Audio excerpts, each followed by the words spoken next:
여러분들 위해 하나님의 충만한 은혜가 함께 하실 수 있기를 축원합니다. 좌우에 계신 분들 축복하시고 인사하십시오. 잘 오셨습니다. 은혜 받으시기 바랍니다. 그렇게 인사하십시오.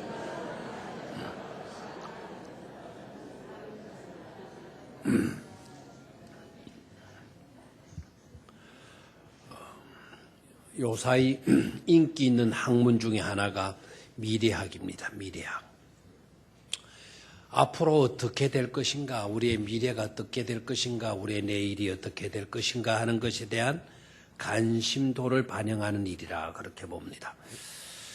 우리가 미래를 바라보는 관점을 크게 두 가지로 말하게 돼요. 하나는요, 미래학, 또 하나는 종말론이 되겠습니다. 미래학이라고 하는 것은 뭔가 하니까 오늘을 기점으로 해서 내일을 예측하는 거예요. 앞으로 어떻게 될 것인가를 예측하는 것. 그래서 오늘 우리들의 상황이 이러하다. 그러므로 앞으로 이렇게 될 것이다. 그렇게 예측하는 것을 미래학이라 그래. 종말론은 뭐냐 그러면, 종말론은 정해진 미래를 기점으로 해서 역으로 오늘을 어떻게 살아야 하는가. 기준점이 어디에 있는가 하니까 미래의 종말에 있어요. 그 종말의 때는 정해져 놓은 거죠. 정해진 거죠. 근데 종말에 입각해서 오늘을 어떻게 살아야 하나. 최후의 모습은 이러하다.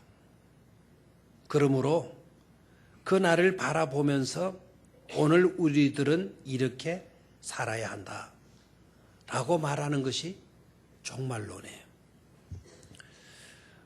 엄밀하게 말하면 미래학은 인간의 예측이라고 한다면 종말론은 하나님의 약속에 대한 인간의 신앙이라 할 수 있겠습니다.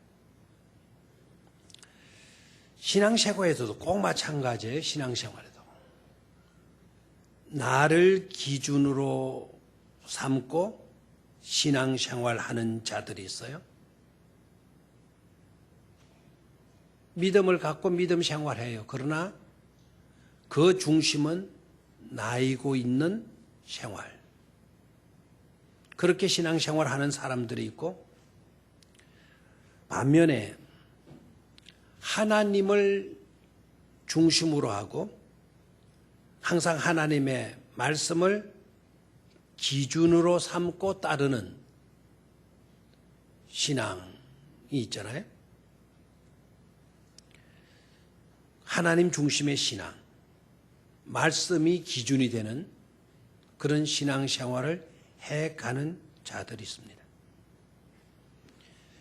나가 중심이 되는 신앙생활을 하는 자들은 어디까지나 자기가 중심이다 보니까 항상 요동치기 마련이에요. 믿음의 생활하고 있지만 파도 타기 하는 거예요. 파도 타기. 기폭이 항상 심할 수밖에 없어요. 내가 기준이니까. 중심이 나이니까. 나는 언제나 요동치는 거예요. 그 파고가 얼마나 깊고 높은지 몰라요. 감정의 기폭이 심하잖아요, 우리가.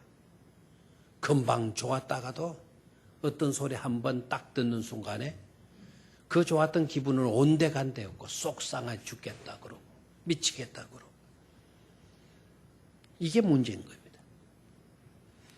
그렇지만 하나님을 중심으로 하고 하나님의 말씀을 근거로 하는 신앙생활은 늘 안정적이에요. 그리고 꾸준해요. 말할 수 없는 감격의 연속성을 지니고 믿음의 삶을 살아가게 되는 것입니다. 왜냐하면 하나님은 어제나 오늘이나 동일하시니까. 그래 늘 안정적일 수가 있어요.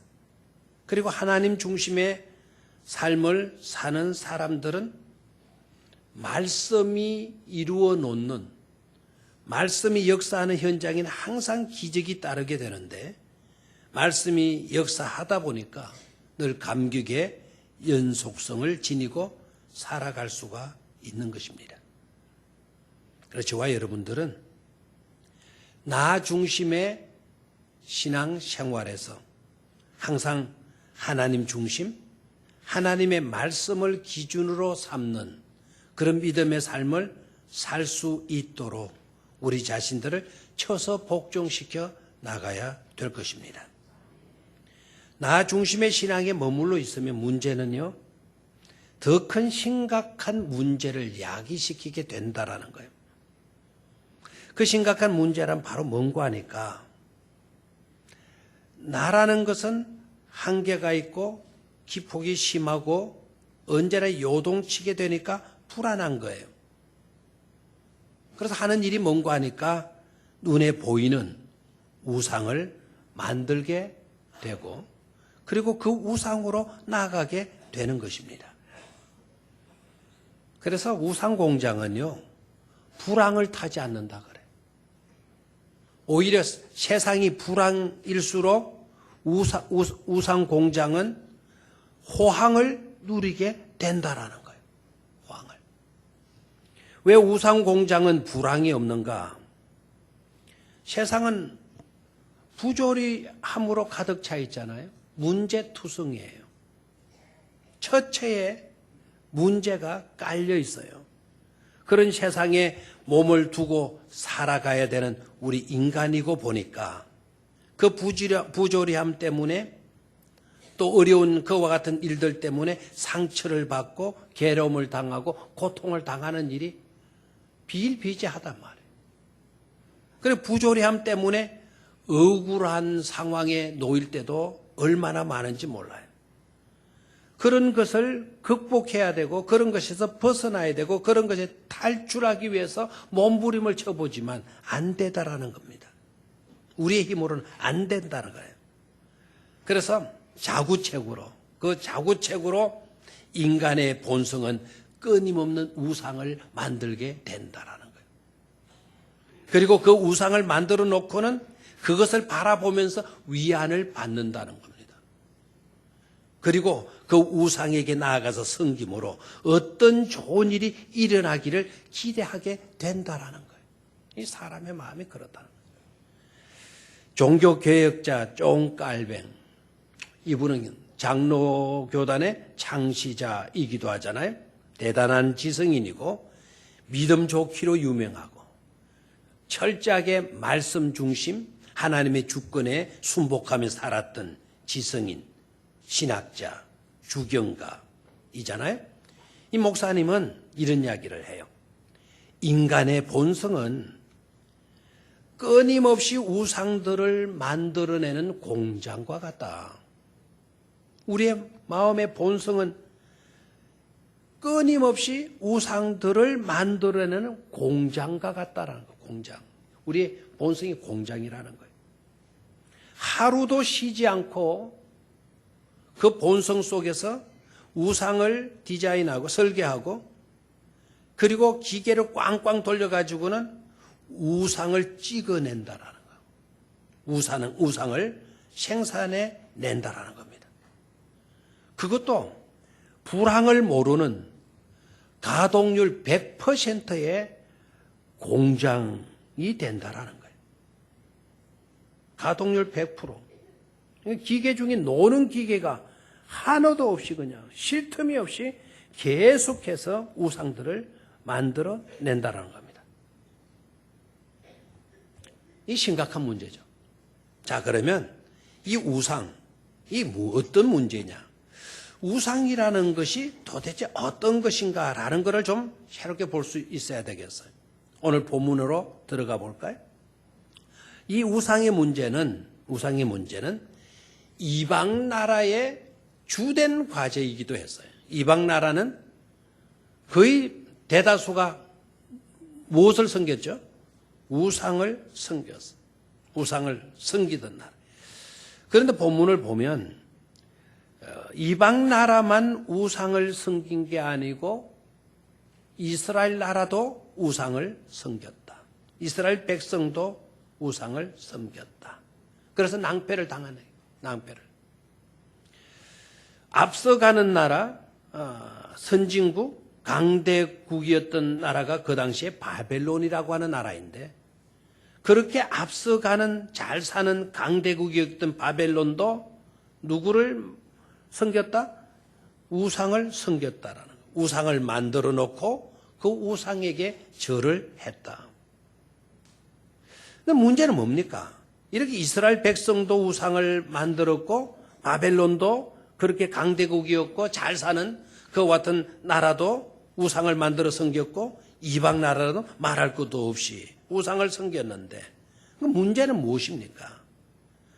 그 문제는 바로 우상을 100% 공장 가동시켜 가지고 생산해 보았지만 엄청난 우상들을 만들어 내어 보았지만 정작 삶에 있어서 평온은 찾아오지 않더라는 거예요.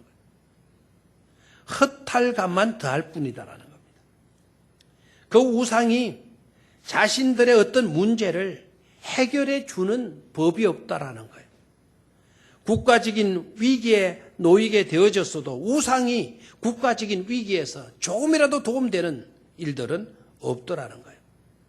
심령은 오히려 그 우상으로 인하여서 피폐되어지고 말더라는 겁니다. 그래서 성경은 이렇게 지적을 해요. 오늘 1절로 한번 들어가 봐요. 1절. 성경은 어떻게 이 우상의 문제를 지적하고 있는가 하니까 1절 시작. 벨은 엎드려졌고 너보는 구부러졌도다. 그들의 우상들은 짐승과 가축에게 실렸으니 너희가 떠매고 다니면 피곤한 짐승의 무거운 짐이 되었도다. 그래서 여기에 벨이라고 하는 거, 너보라고 하는 거는 사람 이름이 아니고 우상들이에요. 바벨론이 섬겼던 우상들이에요. 바벨론이 섬겼던. 그들이 만들어서 그들이 세웠고 그들이 섬겼던 우상들. 그 우상들이 어떻게 됐다고요?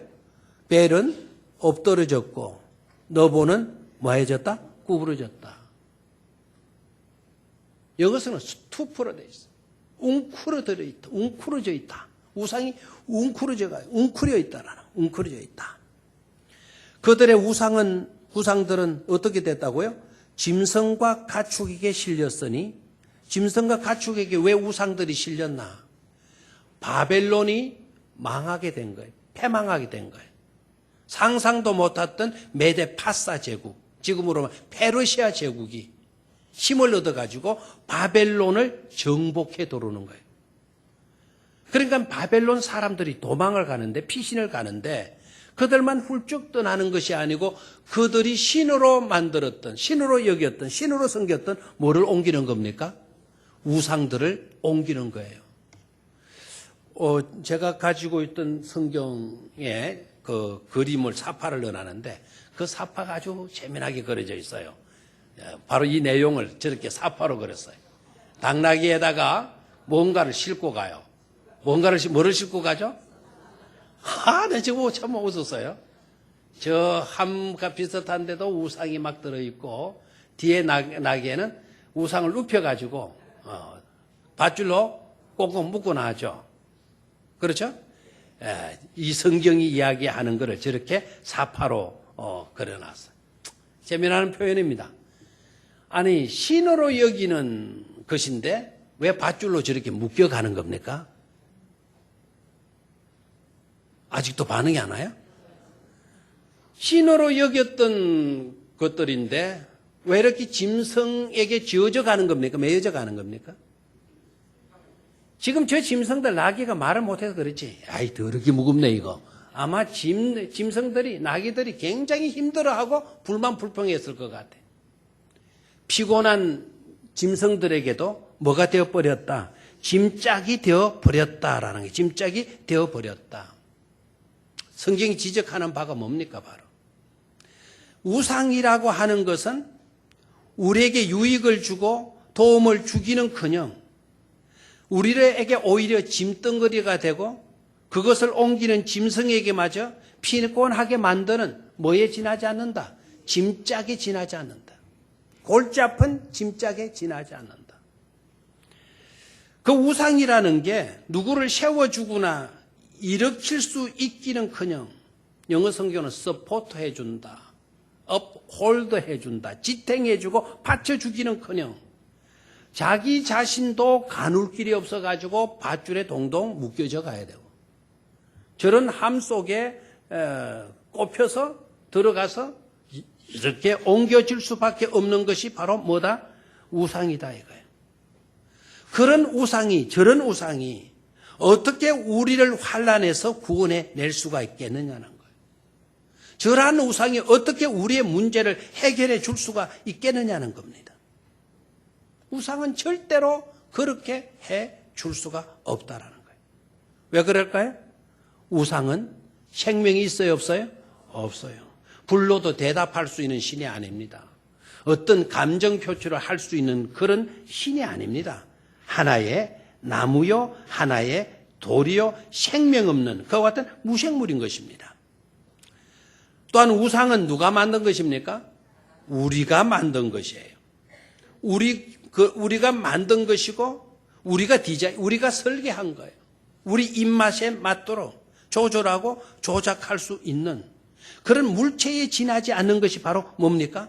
우상이라는 거예요. 그런 것을 하나님이 계셔야 할 자리에 올려놓았다? 이것처럼 어리석은 일이 어디에 있느냐는 것이죠. 그런 것을 우리의 신으로 믿고 섬긴다라는 이것처럼 웃기는 일이 어디에 있냐는 겁니다.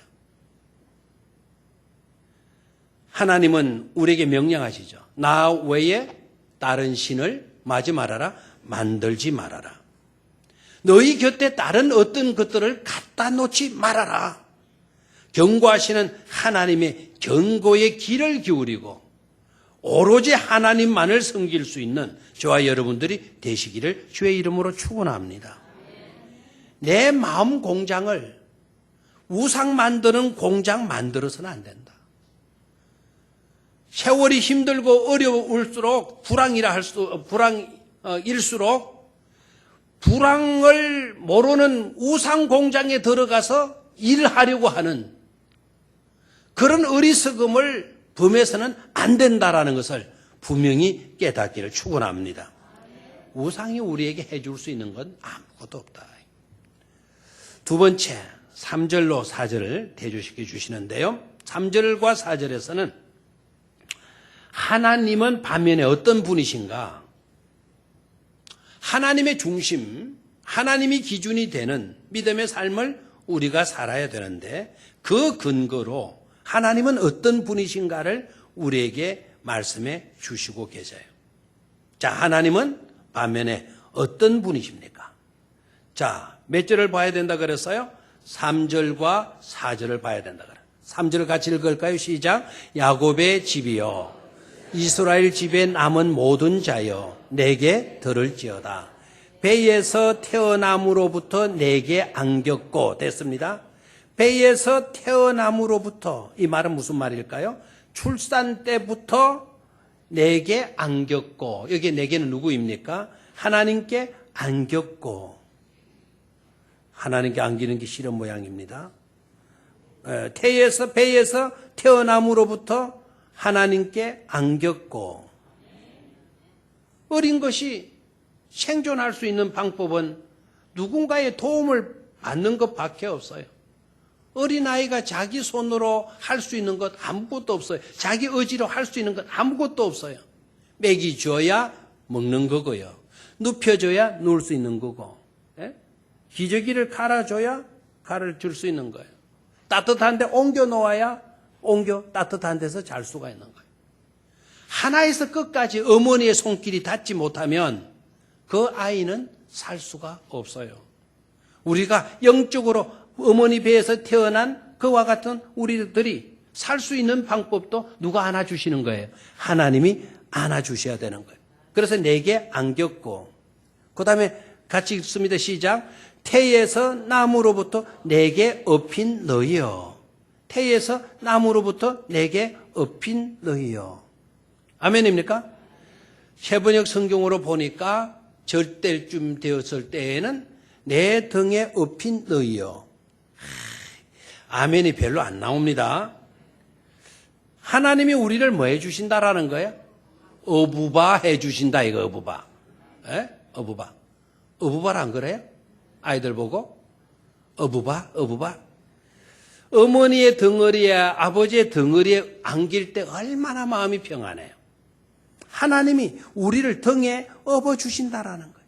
갓난 우리들, 이제 젖될 나이에 있는 우리들을 뭐 해주고? 업어주고. 그렇죠? 4절 시작. 너희가 노년에 이르기까지 내가 그리하겠고. 언제까지? 늙을 때까지 그리하겠고. 안아주고 업어주고 하겠고. 맞습니까? 자, 그 다음에 백발이 되기까지 내가 너희를 품을 것이다. 품을 것이다. 그 다음 나오는 내용 연필 있으면 밑줄을 그어놔도 좋아요. 시작. 내가 지었은적 내가 업을 것이요 내가 지었은적 내가 품을 줄 것이요 내가 지었은적 구하여 내리라. 뭐야 내라. 예? 이런 분이 누구이시라고요? 하나님이시라는 겁니다. 출생 때부터 늙을 때까지 기력이 쇠하고 백발이 성성하고 내가 할 수 있는 그런 어떤 힘이 없는 그 순간까지라도 하나님은 우리를 안아주시고 우리를 품어주시고 우리를 구원해 주시겠다고 말씀을 하셔요. 근데 하나님은 어떤 분이십니까? 하나님은 아까 그 우상처럼 무엇에 실려가지고 끌려가는 그런 분이 아니시잖아요. 하나님은 그 어떤 누구에게나 짐승들에게 짐이나 짐짝가와 같은 그런 존재가 아니시다라는 거 아닙니까? 오히려 그들의 짐을 대신 짊어져 주시는 수고하고 무거운 짐진 자들아 다 내게로 오라 내가 너희를 쉬게 하리라 하신 말씀처럼 우리에게 진정한 평안과 안식을 주시는 분 아니겠습니까? 비록 우리가 어리고 비록 우리가 늙어서 기운이 없을지라도 우리를 떼어놓고가 아닌 우리와 늘 함께이시고 그냥 우리와 늘 함께 가만히 계시는 것이 아닌 구원하시고 돌보아 주시고 역사하시고 일하시고 계시는 그런 하나님이시라는 것을 우리에게 소개해 주고 있는 것입니다. 그것도 하나님이 먼저예요. 하나님이 먼저. 하나님이 앞서서 행하여 주신다라는 이걸 신학적인 용어로 하나님의 선행이라 이렇게 이야기해요. 착한 행동을 말하는 것이 아니에요. 착할 성자 단일 행자 행할 행자가 아니고 앞선 자 단일 행자. 앞서서 하나님은 뭐 하신다? 행하시는 분이시다라는 거예요. 여러분들은 하나님을 사랑하십니까? 그러나 여러분들이 먼저 하나님을 사랑하셨나요? 아니죠. 하나님께서 여러분을 먼저 사랑해 주시는 거죠. 우리 앞서서 행하시는 분, 나보다 늘 앞서서 미리부터 하나님은 일하여 주시는 거예요. 제임스 웨일이라고 하는 유명한 수도사, 이분이 수도원에서 경건된 수도 훈련을 하고 있는데 하나님이 너무 좋은 거예요. 하나님의 말씀을 읽고 묵상할 때마다 그토록 하나님이 좋으실 수밖에. 너무나 좋아가지고 누구보다도 내가 제일 먼저 하나님을 만나고 하나님과 대화해야지. 누구보다도 가장 뜨겁게 주님을 사랑해야지 하는 그런 감동을 받게 된 거예요. 그래서 누구보다도 제일 먼저 하나님을 만나야 되겠다라는 그런 마음으로 남들이 자작을 꼭두 새벽에 일어나가지고는 성주로 나아가는 거예요. 누구도 엄두도 못 낼 시간에. 그렇게 해서 성전에 딱 나갔더니 성전의 입구에 딱 들어서려는 순간 이분이 뭐를 딱 느끼는 거 아니까 하나님이 먼저 그 성전에 나오셔서 자기를 기다리고 계시는 것을 체험하게 깨닫게 돼. 내가 먼저인 줄 알았더니 누가 먼저? 하나님이 먼저. 그 성전에서 나를 만나기 위해서 기다리고 계시는 것을 그가 거기에서 깨닫고 무릎을 꿇고 엉엉 감격의 눈물을 흘렸다는 것 아닙니까? 그분만의 하나님이 아니고 저와 여러분들의 하나님도 동일하신 줄로 믿습니다. 하고 보면 이 세상은 어떤 세상입니까? 이 세상은 부조리함으로 가득 찬 세상인 건 맞지만 그러기에 이 세상은 그 부조리한 세상이기에 그 속에서 하나님은 사랑으로 일하신다라는 사실에 그 속에서 하나님은 일하셔요. 그래서 세상은 부조리한 세상만으로 있는 것이 아니라 세상은 하나님의 사랑의 일터가 되는 것이고 이 세상은 또한 하나님의 은혜로운 사랑의 공장이 되게 되는 것입니다. 그런 거로 저와 여러분들이 그 공장에 취직해서 산다라는 것은 이건 무한한 영광이고 행운 중에 행운인 줄로 믿습니다. 그런 하나님을 누구와 비길 수가 있겠습니까? 그런 하나님을 누구와 견줄 수가 있겠습니까?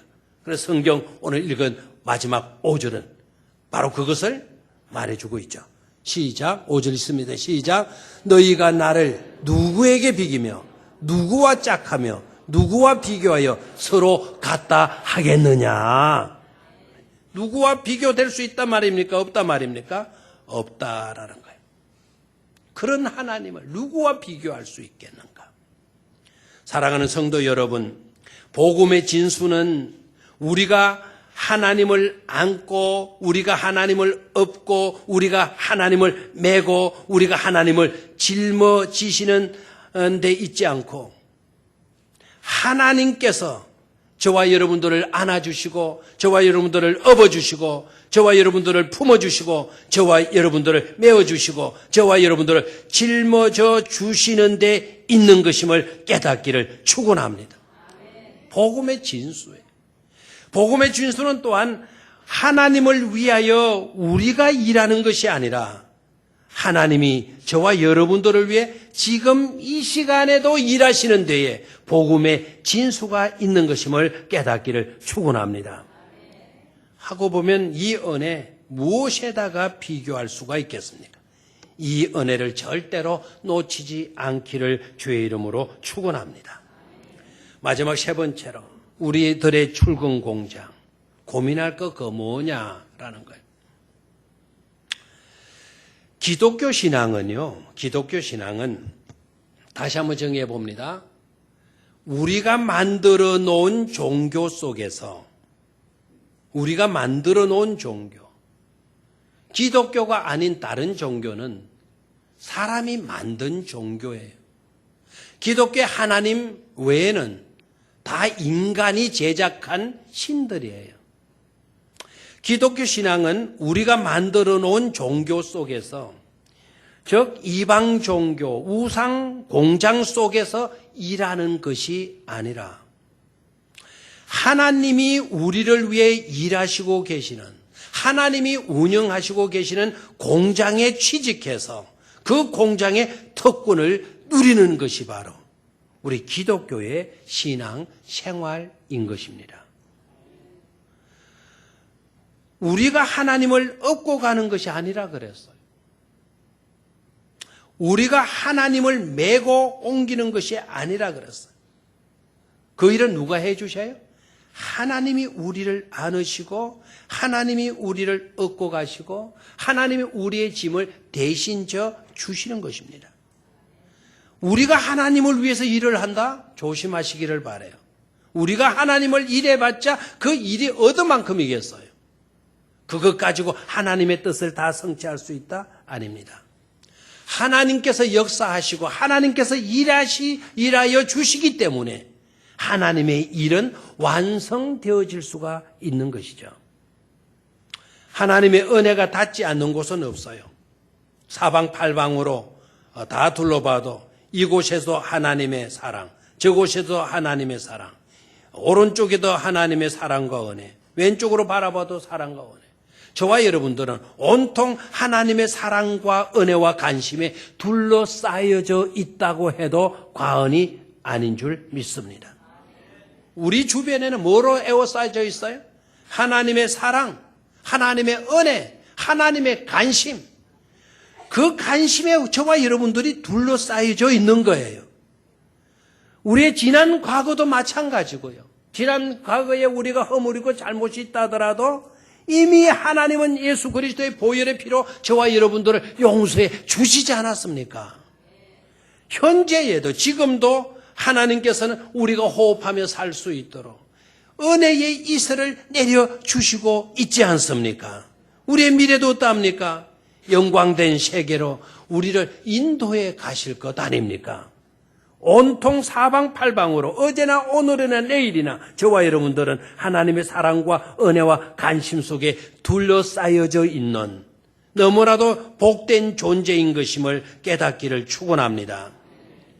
그런데도 불구하고 어찌 내가 중심이 되는 내가 기준이 되는 그런 삶을 살 수 있단 말입니까? 그런 신앙을 제쳐두고 어떻게 내 편의주의의 믿음, 내 편의주의 신앙생활을 해갈 수 있겠단 말입니까? 내 입맛에 맞으면 맞고 내 입맛에 안 맞으면 틀렸다. 내 편할 때는 모든 것을 구색잡기 하는 그와 같은 신앙생활을 가지고는 안 될 줄로 믿습니다. 내 하고 싶은 대로 한다면 우리가 우상을 만드는 거나 뭐가 다를 바가 있습니까? 왜 우리는 기독교 신앙의 진수를 쉽게 그렇게 팽개쳐 버리려고 하는지, 그리고 은혜는 없고 짐과 멍에만 있는 우상 공장에 취직해서 일하려고 바둥바둥 하는 것인지, 그것을 두고 왜 머뭇거리고 고민해야 되는 것인지, 아예 저와 여러분들은 우상 공장을 부숴버릴 수 있기를 축원합니다. 은혜와 사랑으로 일하시는 하나님의 공장으로 나아가십시오. 일할 곳이 많아요. 누려야 할 감격의 사건들이 한두 가지가 아닙니다. 하나님은 하나님이 일하시는 그 공장 속으로 와서 일하라고 지금도 직원 모집, 일꾼 모집, 사원 모집 하시고 계심을 잊지 마시기를 축원합니다. 기독교 신앙은 절대로 우리 입맛대로 만들어 놓은 종교 속에 갇혀서 힘들게 일하고 살아가는 것이 아닙니다. 기독교 신앙은 하나님이 우리 가운데서 일하시고 계시다는 사실에 감격하여 사는 것임을 잊지 마시기를 축원합니다. 주님은 오늘도 말씀하시죠. 너무 힘이 들고 어려우냐? 형편이 너무도 지독하게 힘들고 있냐? 마음의 고통과 아픔이 널 떠나지 않고 있냐? 그렇다고 너희들 우상 만들지 마라. 우상 만들어 놓으면 우상이 오히려 너희들에게 짐짝이 되어질 것이다. 힘들고 어려울수록 다 내게로 오라. 수고하고 무거운 짐진 자들아, 다 이리로 오라. 내 공장에서 일하도록 해라. 내 공장에서 너희를 위하여 일하시는 하나님의 그 일하심으로 인하여 감격과 기쁨을 누리는 너희들이 되도록 해라. 주님께서 우리를 이 시간도 불러주시는 줄로 믿습니다. 자, 말씀 정리합니다. 첫 번째로 불황 없는 우상 공장. 끊임없이 가동률 100%로 사람의 본성은 우상을 만들어내고 있지만 우리는 그런 허탄한 일들에 빠져서는 안 된다라는 것. 두 번째는 은혜로운 하나님의 공장. 은혜로운 하나님의 공장. 그 무엇에 견줄 수가 있겠는가? 우리를 위해서 일하시는 하나님. 우리를 안아주시고 우리를 품어주시고 우리를 등에 업어주시는 그 하나님. 그 하나님이 일하시는 그 공장으로 나아가서 그 공장에서 누릴 수 있는 특권과 특혜와 감격을 소유할 수 있어야 될 줄로 믿습니다. 우리들의 출근 공장, 그렇다면 어디에 해야 되나? 우상 공장 맞습니까? 거기는 불황이 없다 그래서 거기 가면 잘 될 줄 압니까? 아니다. 우리들의 출근 공장은 어디에 해야 된다고요? 하나님의 은혜의 공장 맞습니까? 하나님의 은혜로운 사랑의 공장, 그곳으로 출근을 하셔야 되는 것입니다. 그곳이 들어가면 평안이 있어요. 거기 가면 안정될 수 있어요. 그곳에 가면 자유할 수가 있어요. 그곳에 가면 주님이 주시는 말할 수 없는 쉼을 누리게 될 것입니다. 그런 은혜를 받으시는 축복된 성도들이 되시기를 주의 이름으로 축원합니다.